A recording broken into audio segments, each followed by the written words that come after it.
নওগাঁর মান্দায় জমি সংক্রান্ত বিরোধের জেরে উভয় পক্ষের সংঘর্ষে ১৩ জন আহত হয়েছে বলে জানা গেছে।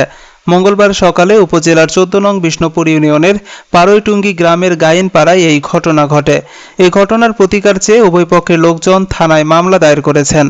মামলা সূত্রে জানা গেছে, পাড়ইটুঙ্গি মৌজার হাল ১৭৮ নং খতিয়ানের ১১৪২ দাগের ৫৬% জমি নিয়ে একই গ্রামের মৃত সেকেন্দার আলীর ছেলে আলতাফ হোসেন এবং মৃত বাহারুল্লাহ গাইনের ছেলে আইন উদ্দিন, জয়েন উদ্দিন, কাশেম ও কফের উদ্দিন গংদের মধ্যে দীর্ঘদিন যাবৎ বিরোধ চলে আসছিল। এরই জের ধরে উভয় পক্ষের সংঘর্ষে আব্দুল কুদ্দুস, কামাল হোসেন, মশিউর রহমান, মহিদুল ইসলাম, সাকিব হাসান, শিহাব হোসেন, আইন উদ্দিন, জয়েন উদ্দিন, আবুল কাশেম, কফের উদ্দিন, সাদ্দাম হোসেন, সুরুজ্জান ও জমিলা খাতুন সহ সর্বমোট ১৩ জন আহত হয়েছেন।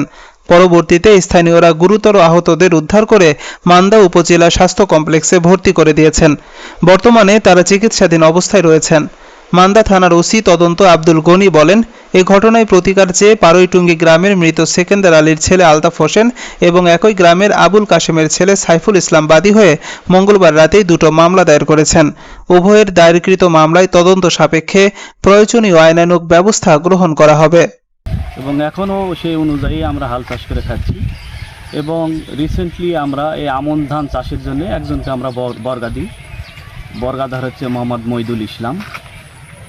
তো ধান কলা পাকা হয়ে আসতেই মনে করেন যে প্রতিপক্ষ যারা সন্ত্রাসী বাহিনী নিয়ে এসে বাইর থেকে তারা আমার বর্গা চাষি যখন বাধা দিতে যায় তখন তার উপর হামলা করে আর কি সন্ত্রাসী বাহিনী দ্বারা, এবং তারা অনেক জখম হয়েছে। এবং আমার একটা ছোট ভাতিজা, সে কিছুই বোঝে না, কিছুই জানে না, তারপর মারপিট করেছে। এবং আমি গ্রামে থাকি না, আমি বাইরে থাকি।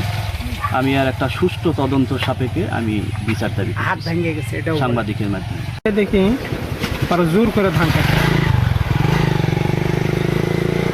আয়ান, জয়ান, কফির, কাশেম ও অন্য লোকজন নিয়ে আসেন।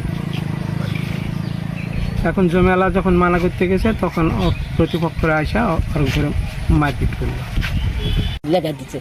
মানে আরে হাতাত কিচ্ছু নেই। তারপরে আমার আবার দুই ছেলে, আমার ওই ছেলের এক ভাই আর আমার ওই নাতি আর হচ্ছে আমার ছেলে আর একটা মেজোটা ভাই একবার একছে এভাবে কুবাচ্ছে, তখন ওই আলছে অক ধরে আসে, মানে সেইভাবে পিটান, মানে সেইভাবে ইয়া করে পিটিছে। আর আমার ওই ছেলের বাড়ি তার একটা জমি দেখাশোনা করে, এই ছেলের ওই ছেলেটা ধরে থাকা তাকেও বেড়েছে, মানে সেই রকম বেড়ে না।